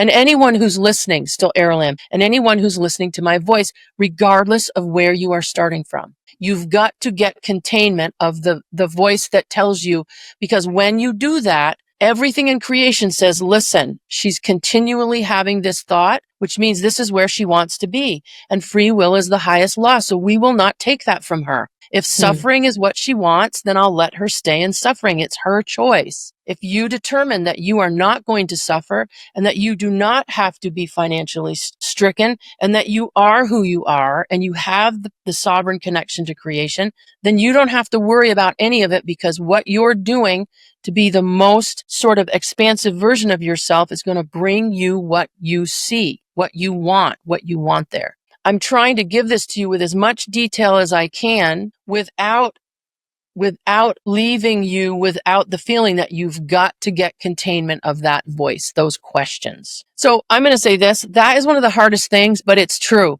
It's true. Oh my gosh. Anybody who's hearing my voice right now, and this is me speaking, it's true. And it's literally about you getting control of who you know you are. Because I don't care what anybody listening, I don't care what you're struggling with. I don't care what you've done. I don't care what your home life was like. I don't care if you've been divorced 100 times. I don't care if you are someone who, steals hubcaps. I don't know. Like, it doesn't matter where you're starting. You could be in jail right now listening to this, right? And you've done all kinds of things, and you can sit there right now, right this second. And I know this sounds a bit weirdly religious, but it's not. You can, at any moment, any second of your life, you can decide. And there's a whole chapter in the book about victimization and decision making where your soul is concerned, because your soul is never a victim. So it just doesn't matter. I mean, if your husband beats you up every weekend, I don't care if you have money or you've got kids, every second of your life, you can decide as a sovereign soul connected to creation, do I want more of this or do I want more of that over there? And if you decide this right here is not for me, I want more of that over there, all you have to do is decide with your soul into creation, and immediately the energy in the dark matter fabric, the ambient energy, immediately starts to go to work to bring that to you. Because you've now said through your soul, and you could say it out loud, you could be sitting in a jail cell and say, you know what? I'm going to start living my life through my soul. And regardless of what happened before, I'm going to make every decision today in this jail around what my soul is telling me to do, because that will lead you out of whatever hellscape you might be in, whether it's little hellscape or giant hellscape, whatever it is that you're doing, you can decide through your soul's voice. This is also why Aralamb harps all the time about, he talks to people all the time about, they'll say, well, this is why I can't do something. And he'll say, okay, but why can't you? He'll like take it all apart until they finally go, I guess I could. If I frame it from my soul's voice, I guess I could change that. And it's a huge revelation when you realize that. So everybody can change. So when you say, how do I get control of my life? That's how, right? Because the other thing that voice will do, it's like if a friend calls you and says, let's go to brunch on Sunday and get bottomless mimosas, right? And your first instinct is going to be your soul's instinct. So if your first thought is, I don't feel like drinking all Sunday. I don't think I want to do that this Sunday. I think I'm going to do something else. And she says, come on. That first voice, that's the voice that's going to lead you where you want to go. If you succumb to the, come on, let's go do it, that's the other voice. That's the voice that doesn't have your best interest at heart. Because your soul could say to her, hey, I appreciate you inviting me, but this Sunday, I'm going to do something different with my time. I'm just going to do something different. But think of me again in the future. And undoubtedly, that Sunday, you'll do something that's putting your foot you're getting closer to what you want instead of always what you don't want. Because eventually your soul helps you to manage what you want instead of managing what you don't want. Does that make sense? Yeah, it does. We all spend a lot of time managing the things that are happening that we don't want instead of managing the ways that we want the things coming. Like it's a little tiny change of how you think about it, but it's really, really powerful. It's really powerful. And the And it message works. you said is so important. And it's, no matter how many, like what you say is something that I've been hearing for the past so many days, years, but we would still forget. We need these daily reminders every time. Yes. Yeah. I mean, it's funny because it's like the person, it would be like, and this is very simple, but from a spiritual standpoint, if you have a hammer in your right hand and you've got your hand on the counter, right? And that left brain voice keeps telling you to hit that hand with that hammer. And you could listen to that left brain voice, right? Because that's the one that's real. That's the one that's logical. That's the one that tells you what's right and wrong. And you could keep hitting your hand your whole life. But if you listen to the voice that says, hey, from the soul, put the hammer down, let your hand heal, and then let's move forward into something positive, right? Symbol. Because your soul's voice will never tell you to do something that's going to hurt you. It never, ever will. If you meet someone new and in the first instant you meet them, that little red flag goes up and then you think, I'm being silly. This guy's fine. This woman's fine. This person's fine. That first voice was the voice to listen to, right? Doesn't mean you don't wish them well, and it could be even a new friendship. It could be somebody that's reaching out to you to be your friend and you think, something. And then you go, well, I don't want to be rude. I don't want to be, right? I don't want to be rude. I can't do that. I can't not go. I can't say no to that invitation. Yes, you can if your soul spoke to you quietly in the beginning. And when you start to live your life from that quiet place where you're listening to that first voice, that's your soul. The more you listen to it, the louder that voice gets. And it will take you no time at all to get there. And suddenly everything is calmer and everything is more productive and everything starts moving forward. And I'm telling you, I don't care where you're starting from. Like I said, you could be sitting in a jail cell right now and this works. It works not because I'm saying it works or Aralamb says it works. It's because your soul, my soul, everyone listening, all of our souls are connected directly with creation. So this is like the big truthometer, right? It's like you can't not know the truth for yourself at that point. You can't. You can ignore it if you want to. You can go drink the bottomless mimosas and ignore the first voice if you want to, but because you have free will. But if you start listening to that soul's voice, it always takes you in the right direction, always. You had to have been listening to your soul's voice when you got frustrated and thought, all right, I'm out. I'm not doing this. I don't want to do this work. I don't want to do this work, right? You listen to that for a little while, but then all of a sudden your soul starts saying, come on now. Come on now. Come on now. You know what your specialty is. Come on, Tania. You're a spiritual communication specialist. Let's get on the road here. And you get back on the road and it feels right. Yes, it Right? does. It does feel right. Let's talk about some of the predictions that's been spoken about.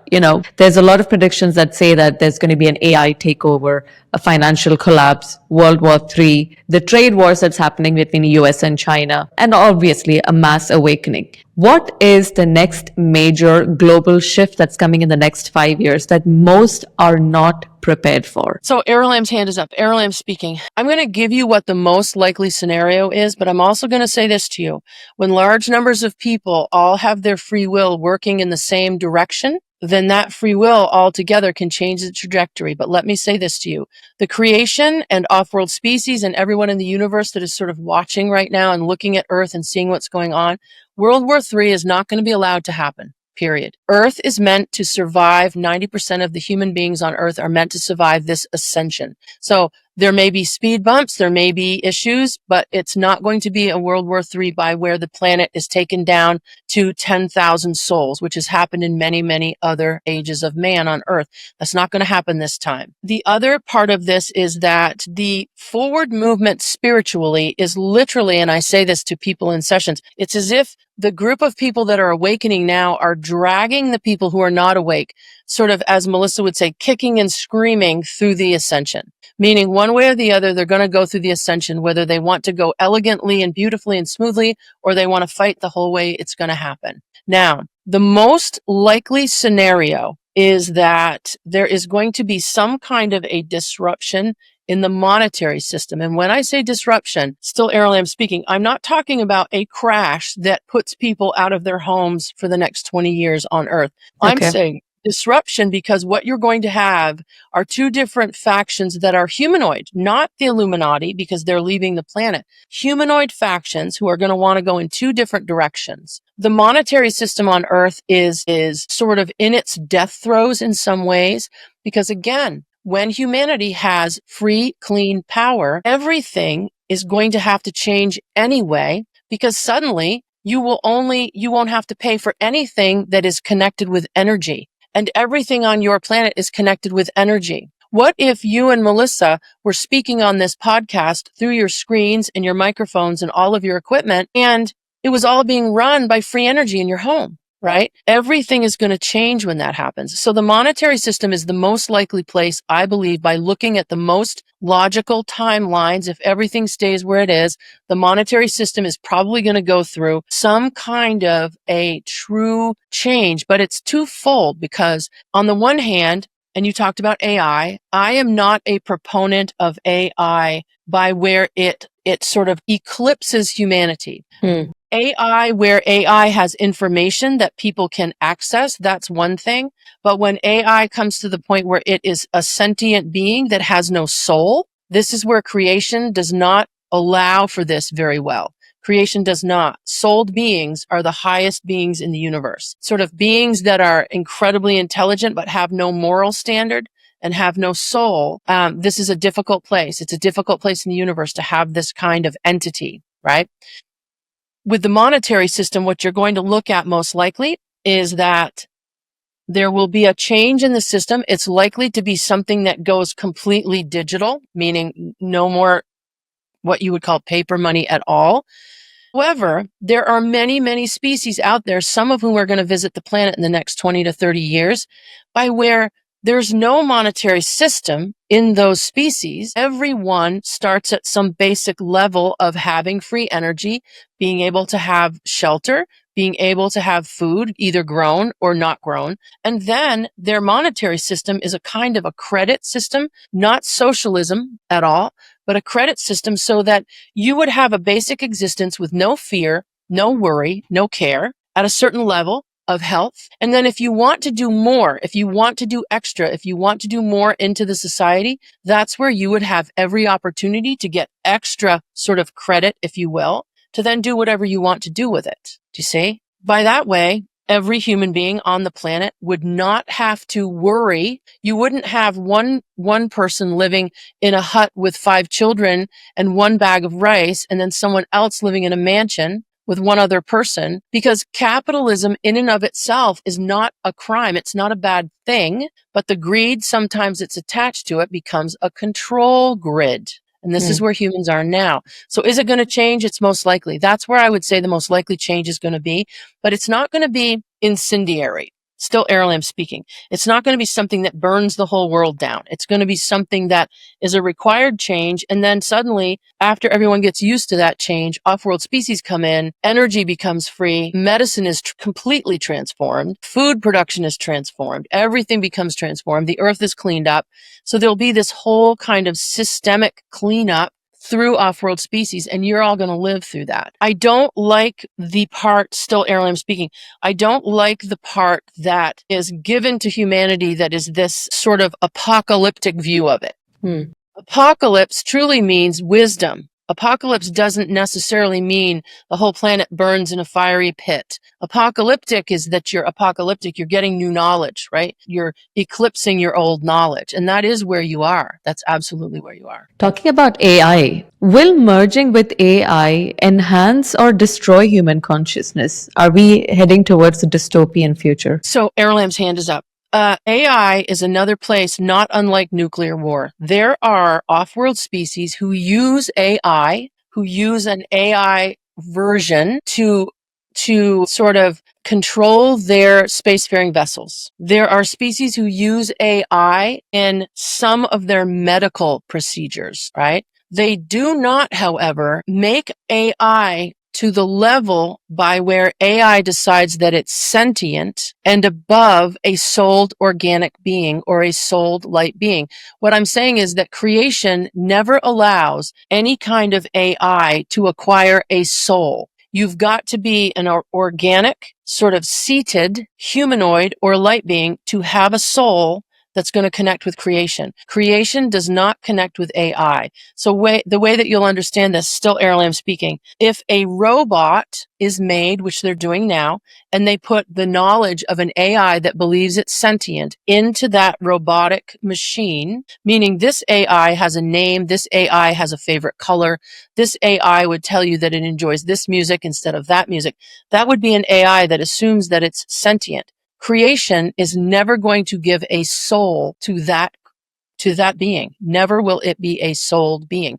It will not ever be connected with creation. That's a problem because without that connection, there's no way for it to grow in a way that is organic with creation. Does that make sense? Makes sense. It can know a lot of things, but it cannot feel truly what it is to be a souled being connected to the creator. AI is a kind of a marshaled, most species consider it a marshaled technology, meaning they marshal it within a paradigm that it cannot break out of. So it cannot become more powerful than its creator. It's never meant to do that. And it can never have a soul. So I'm going to say this about AI. This is me speaking. It's interesting about the AI question because people ask about it a lot.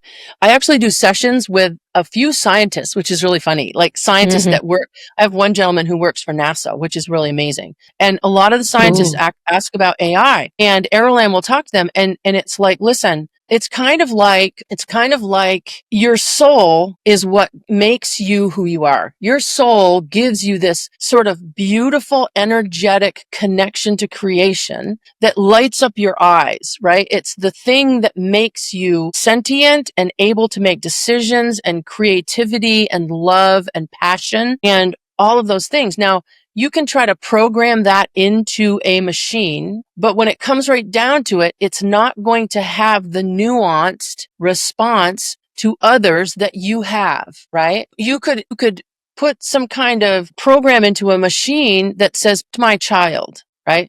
Protect this child at all costs. Okay, fine. But it's not the parent of that child. It's not going to have the literal genetic and spiritual and energetic connection to that child, right? It's not a souled being. Our souls, Aralamb keeps saying it, but our souls are the most powerful things in the universe, period. And all the souls of the Pleiadians and any other species, any other world that has beings on it right now, if you have a soul, you are literally one of the most powerful things in the universe, period. You just are, right? It doesn't matter how much of a light being you are or how much of a the point is the soul. And this is why when we were seeded, the creator goes, whoa, whoa, whoa, you're trying to make a humanoid to be a slave, and now it's given a soul, and you didn't ask for permission, and you don't get to make a souled being who is this perfect kind of being, and then make them a slave. You don't get to do that. Sorry, you don't get to do that, right?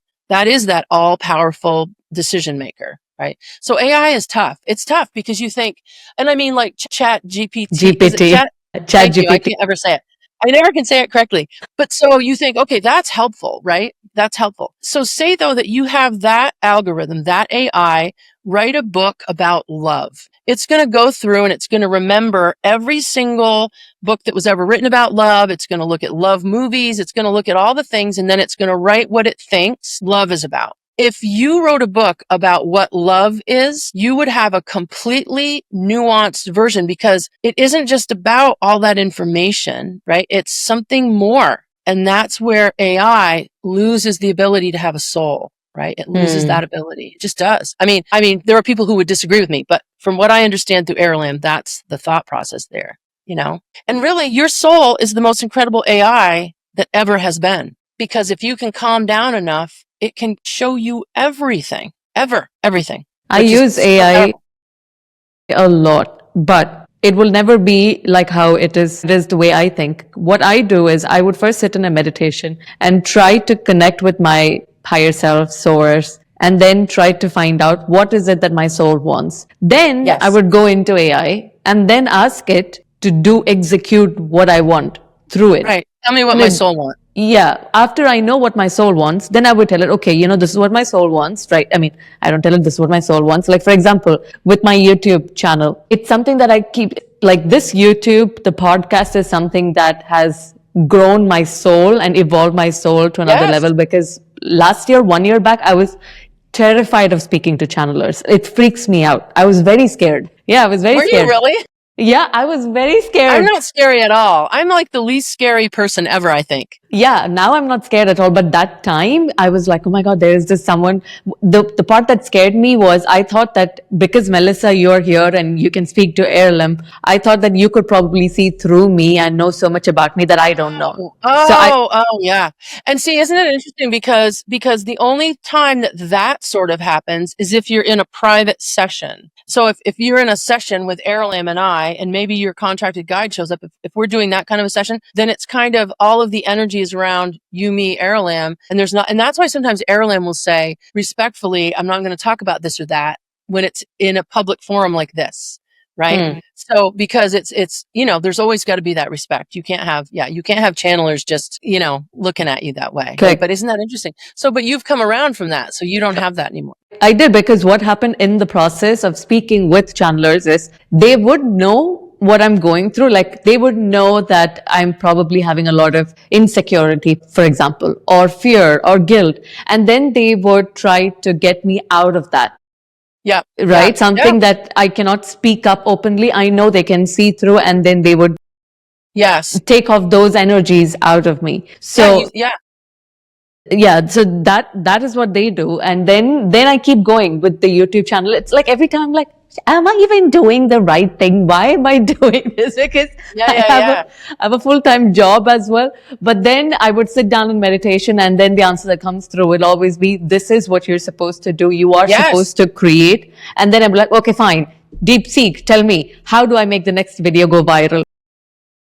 Right. It just works. And then it would give me all of the tricks and how to deal with the SEO and the thumbnail and those kind of things. It'll give you the information, but the nuanced part of it, you have to come up with as the soul. Yes. It can't tell you how to be a soul. You could even ask it. I've never done it, but you could probably ask it, what is my soul made up of?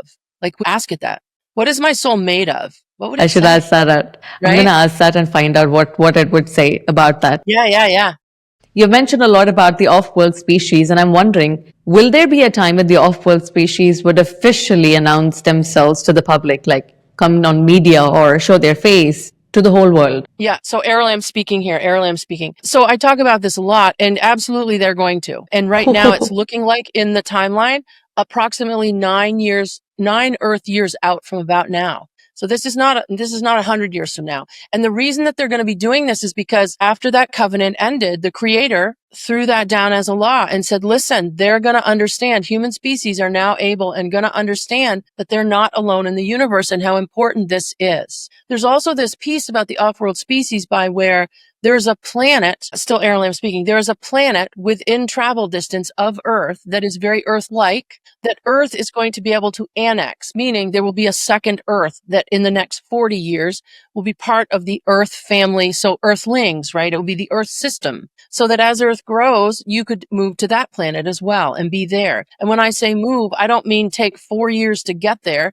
but get there in 2 Earth hours, right? Because of spacefaring species. And so yes, they're coming. They're going to be on the planet for you. And you're going to be with Melissa and many of those listening alive to see it and officially know it. And they'll be here. And again, when they come in that kind of capacity, still Aralamb speaking, it will be to bring the free energy, to bring the medicine transition, to bring all of this different information that is going to allow Earthlings to kind of evolve into this much cleaner, environmentally healthy way to be in the universe as off-world species are that are spacefaring.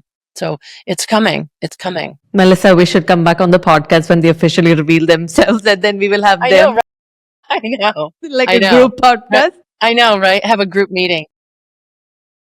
What do you think is what is the biggest hidden truth about Earth's history that's being kept from us? Aralamb speaking. So the biggest hidden truth about Earth history is how many different, very high-level civilizations have been on Earth in the deep, deep past of Earth. They have been on Earth. They have destroyed either themselves or been destroyed by off-world species or cataclysm environmentally. There have been multiple species that came just about to where humans are now, and basically were wiped from the face of the Earth. There are people who have that information on the planet, and it's been kept secret. But again, as Earth is ascending, all of this information is going to be coming up. Think Göbekli Tepe. Think about the ruins. Think about the temples. The pyramids are much, much older. than what you've been told, much older. And that the pyramid builders, they were free energy, sort of off-world species who understood about all of that. So that, to me, your history and who you are in it, and the fact that off-world species have been in and off this planet at different times in history is probably the biggest thing, because it's going to change who you think you are. Right? It's going to change everything about who humans think that they are. Absolutely. Absolutely. And it's about control. It's been about control, right? I mean, when you say pyramids are much older than what we think they are, how old are they? So Aralamb speaking, depending on the pyramids, they go from, I'm going to say, between 30,000 years old and No way. up to 100,000 years old. There are pyramids still on the planet that have not been unearthed. They have been covered over with vegetation and have not been unearthed. There are 2 or 3 of them in what you would call now Russia. There are some in China. There are even some in South America that still have not been found because they are mostly underground at this point. And so these are old, and they almost all had to do with spacefaring species who it was either energy generation or places that they used as ports. Always. We have this Netflix series by Graham Hancock, and I keep wondering, why didn't Graham Hancock speak to the channelers and then try to get the information? Is he already speaking to channelers? So Aralamb's hand is up. I can't tell you specifically, but that particular soul of Graham Hancock, he is a soul who is very adept at bridging science and spirituality. It's actually his specialty. So bridging science and spirituality is his specialty. And he spent many, many years looking at many different sort of prehistoric and historical references, and then began to put those things together factually and sort of built the history back. But he's very, very correct. He's very correct. What do you think is the one thing that we must stop doing as a collective to avoid collapse? Aralamb's hand is up here. The one thing that humans could do right now would be to stop sort of arguing with each other. Let every soul that you meet have their own opinion. Let every soul live in their lives exactly where they are. Does that make sense? So in other words, as long as a soul that you meet is not hurting you and they're living some way that's very different than you, allow that to be where they are. Because right now, the controllers that are trying to leave this planet, they have put everyone against everyone. And they've used very small details to do it. Very small details. Ethnic backgrounds. They've used religion. They've used schooling. They've used all different backgrounds to do that. The best thing would be that souls look at it and go, I'm going to be the best soul that I can be, and I'm not going to judge others. I'm just going to do what I can do in my world. And if every soul did that, suddenly everyone would calm down and everyone would get through the ascension. So it's very simple, and it could avoid war. It can avoid famine. It can avoid illness. It can avoid self-hatred. It can avoid slavery. It can avoid all those things, right? But every soul would have to do it. But that's what I would say would be the highest thing that you all could do. I've been getting into yoga, and because of yoga, I've been reading Bhagavad Gita and then into Hindu mythology, etc. They have gods called Shiva, Shakti, Krishna, Radha, Vishnu, Saraswati, Lakshmi, etc. Are they actually human beings who walked the planet, or are these just imaginations? Aralamb speaking. They are not imaginations. However, they were off-world species, most of them. So they weren't human, but they were species, and they were very highly spiritual, and they were very highly evolved beyond Earth. So in other words, they came to Earth and they brought a lot of technology with them. They brought a lot of medicine with them. They brought a kind of a religious structure with them. So they are in some ways, if you would call them gods, as Melissa would say, with a small g, rather than the creation. They're symbolic, and they're energetically symbolic at this point. So if you were to want to bring the energy of a certain god into your life, that's completely positive to do. Because you're bringing the energy of that particular specific soul who led a whole movement and a whole religion. Does that make sense? In the same way that you might bring the energy of Mary Magdalene or the Mother Mary or Buddha, right? Or because they're literally very powerful souls who come in to make change on a planet. And so that's where the origins of that come from, which is actually beautiful in that particular religious belief, still Aralamb speaking, because not only were they souls that were beings with souls, but they were also on the planet. So it's like the best of both worlds, if you will. Where are all of them right now? Most of those souls are in creation. Most of them are not incarnate into bodies at this time. They are very high on what I would call the creation sort of levels of energy, as is the soul of Jesus, the soul of Buddha, and then there are souls that were great spiritual change makers and great spiritual and religious leaders on other planets that you and Melissa wouldn't necessarily ever have known for any reason, that are also in creation and doing work. Because even when a soul is in creation, you and Melissa, when you cross back over and you're in creation, you're never forced to incarnate. You're never forced to come back to any lifetime if you don't want to, but you can always do work in creation to sort of help and guide all of the planets that are inhabited. Does that make sense? So there's this work. There's always work if you want to do it. Or there's no work and you're just doing anything that you love to do in creation when you get back there. If we had to put a timeline to it, how many years back were all these gods here serving humanity? So they're all falling, still Aralamb speaking, they all fall into the timeline of Earth in different times and different places, obviously. The ones that you're talking about, very ancient. So on Earth, I'm going to say ancient even back beyond the Egyptians, right? They were ancient before that time. So back into that 100,000 years, right?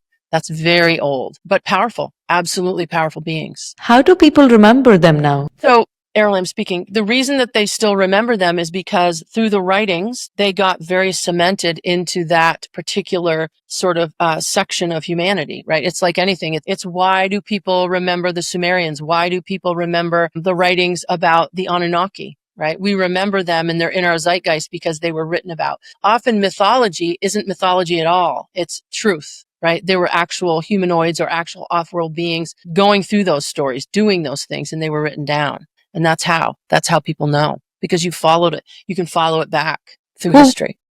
Who built these temples in Mount Kailash and these other massive temples that is in India? How many years ago were these built? So Aralamb speaking. So the original temples would have been built at the time of the writings, but now temples were built over the temples over the temples. So anytime that there was a destructive activity, the new temple would be built up. And so the temples, some of them are quite old, but a lot of them are a mixture, right? A mixture of old and new.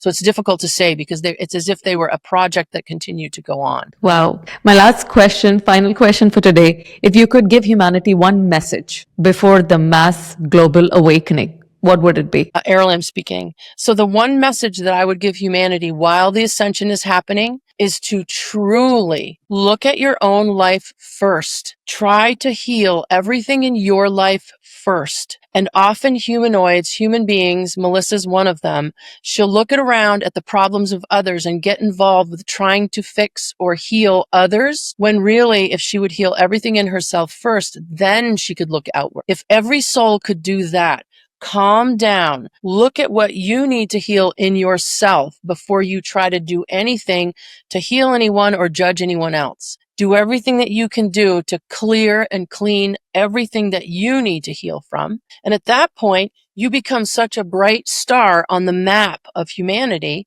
that now you are affecting everyone around you in a positive way. It's a chain reaction of positive energy. This is where the ascension starts to move quickly. So this is what I would tell people to do. Any way that you can do it, any modality that brings it to you, still Aralamb speaking, anything, meditation, there's no wrong way to do it, but start doing it today. Start doing it today. Don't worry about anyone else and what they need to heal or fix in themselves, right? Don't try to fix or heal or judge anyone else around you. Do it for you first, then you will shine that light on others. Absolutely. And Melissa, what would your final message be for us? If someone's listening to this, then they probably are sitting there with a sense that they have a soul. But my message to every person, doesn't matter what your upbringing was or your religious upbringing was or where you live on the world or what you speak for your language, wherever you are, I would say everybody just understand that we're all meant to make it this time. So if you're watching the news or you're listening to your friend complain or you're thinking,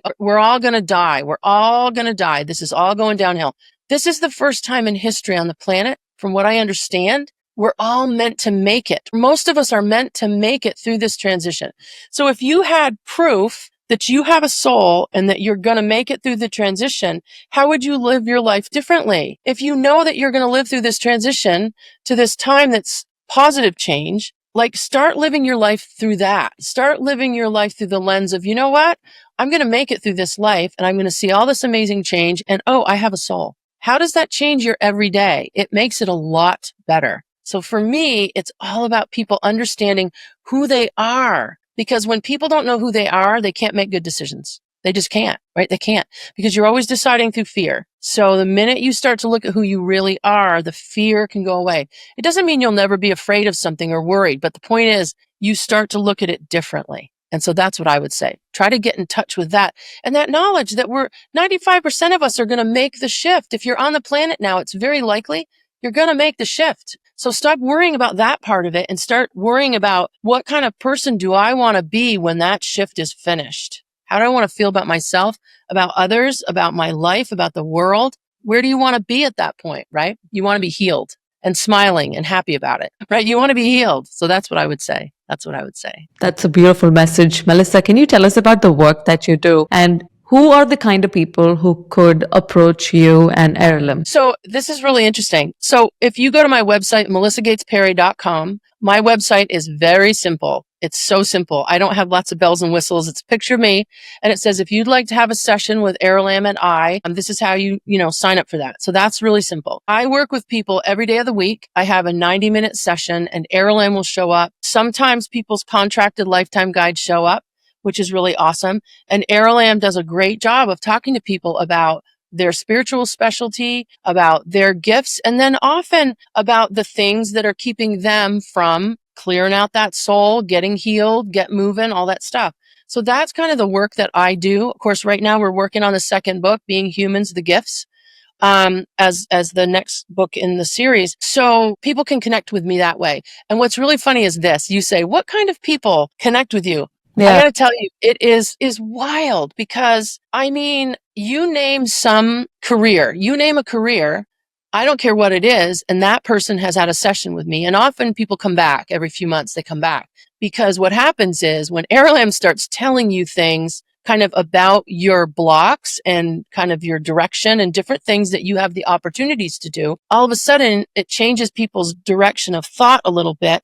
And then the universe starts bringing opportunities to them, because now they've decided that they're going to take a little turn. So every person I talk to, teachers, I talk to lawyers, doctors, nurses, psychiatrists, management people, people in government, people in the military, stay-at-home moms, retired people, every kind of scientist you can think of. I don't know. You name a person, all ages, right? All ages. I don't usually do sessions with people under the age of 20. And here's the reason why. When you've just come onto the planet and you're under the age of 20, you have all of this possibility in your timeline. So you haven't made a lot of decisions yet. So it's like you can hear about your core group and you can hear about your possibilities and you can hear about your gifts, but you're still in that place where you're going to do a lot of things. Like you have all these things to kind of do. But as far as the rest of it, every person on the planet, I have talked to people in every country now, every country. People in the Middle East, people in Lebanon, people in Israel, people in Russia, people in Africa, name a country, and I've talked to those people. So it's exciting for me. It's wonderful for me. And I'm the same person. The person that if you and I went and had lunch together today, you'd get the exact same person that you're getting right here. Like I don't have another kind of persona. This is what it is. But I've talked with just so many people. So I love that. And I love referrals. And so anybody that would be interested in it's 90 minutes and then I send you a recording of it. But it's been helpful for people. And I've been really blessed because honestly, at this point, I have talked to thousands of people, really. And it's always, for me, it's amazing that I get to do this because it always is about the person. So it's always about getting that person, communicating to them as much information as Aralamb can get from creation and sometimes their guide, as much information as he can get to them so that they have the tools to do what they want to do and what they need to do. And usually what they came in to try to do. Right? That's why every time you try to get out of the podcasting business, you get right back into it because it's what you're meant to do. There's a time when you'll be able to do this. I mean, I know that from what Aralamb has said about you before, but there'll be a time when this is what you do and you won't have to work anywhere else. Do you know what I mean? This is what you'll do. So it's powerful. So that's how people can find me. melissagatesperry.com. I'm also on YouTube, under my name. Same thing. I do videos once in a while. Not as much as I should, but I do them. Melissa, it's been wonderful having you here. I do have, while you were talking about how it is like to work with Aralamb, I've been thinking, I know people who are into spirituality and then they go to therapy. So when you go to therapy, you have a session with your therapist every single week. And it's like something that they're going to continue to probably do forever as well. Right. But when we have a session with someone like you, it would probably be once and maybe they don't even have to come back. Or maybe they would come back after a couple of years or maybe once in a year. Well, yeah. What's the difference? So this is interesting. My experience, this is my experience, and this is really different. So my experience is that a little more than half of the people who come for the first session with Aralamb, they end up coming back every 3 months or so. They come back again because what happens is they start to implement all of the stuff in their life, and then things start happening and they have other questions about what's going on now, just general questions. So I have a lot of people who come back every 3 months. I think the difference is maybe that I wouldn't have a session with someone every week because a lot of what Aralamb talks to people about, they end up being sort of healing and then sort of trauma releasing with action items. Do you know what I mean by that? Like action items. So things that you might go out and for the next month, you're going to sort of do these things differently in your life, spiritually and otherwise, other things. And then good things start to happen. So then you come up with more questions, right? Or more things that you're doing. So then you come back, 2 or 3 months later. I have a lot of clients that just come back. I have a lot of people who are psychiatrists for their job come to sessions pretty regularly. Because you're still a soul in a body trying to work it all out, right? And so for me, it's like that. Sometimes I have people come in and they just do one session and then they'll refer their friends to me or they'll refer their family members to me because, so I get a lot that way. But I can't tell you exactly what the difference is because you said, what's the difference between going to therapy once a week? So for me, it's almost like it's 90 minutes and it's like you get so much information that then you have things to do around that information. But a lot of people come back. I have tons of people who come back all the time. All the time. So yeah, it's different. It's but it's good. It's good. Would Aralamb would like to chime in and say something about what is the technique that Aralamb is doing versus the therapist, and why is it that with some therapists we have to keep going forever to them? So Aralamb's hand is up here. Aralamb speaking. So Melissa touched on this, but for me, standing here in creation, while you're in a session, regardless of the reason why you've come to the session, I can start to look at the timelines, the possibility arcs that you've put in your life, the things that you want to experience, whether they're challenging or wonderful.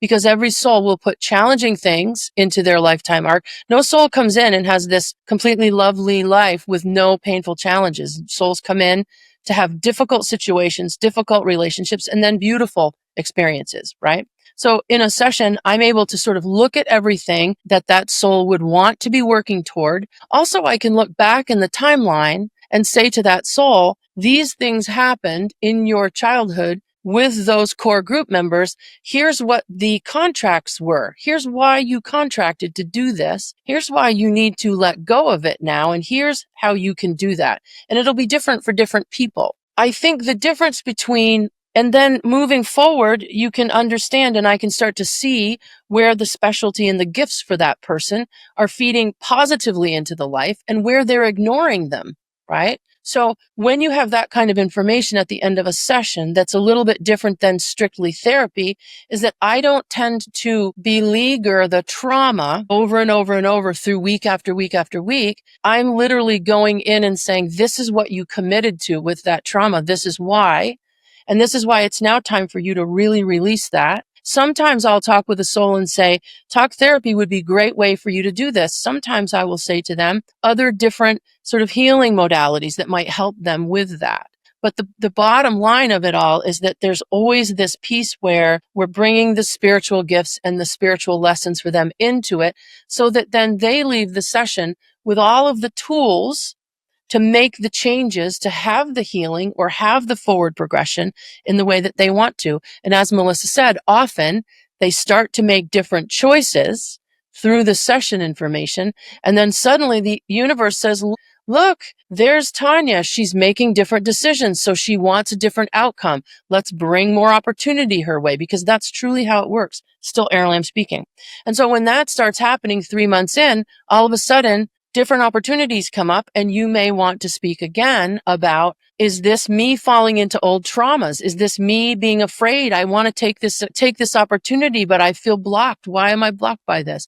I may be able to look into your timeline or look into your traumas or the contracts for the lifetime and say, you have not quite released this. So go ahead and release it, because you need to start to move forward. Even for the listener, they can see the same question when Melissa answered first, because usually Aralamb answers it first. And then I asked Aralamb to chime in, and you could see the difference in the answers. Isn't that funny?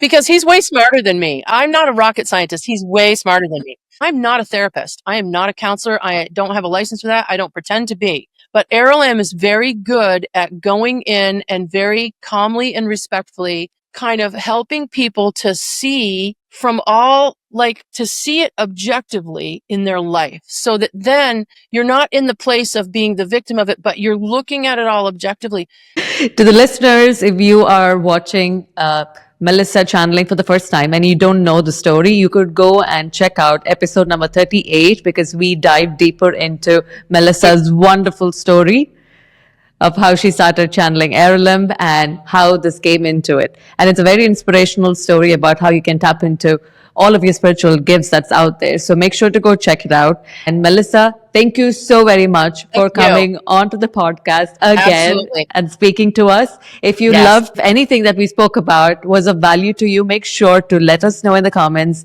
Hit like, subscribe to the channel, and support the channel. Thank you so much, Melissa. Thank you. Thank you for having me.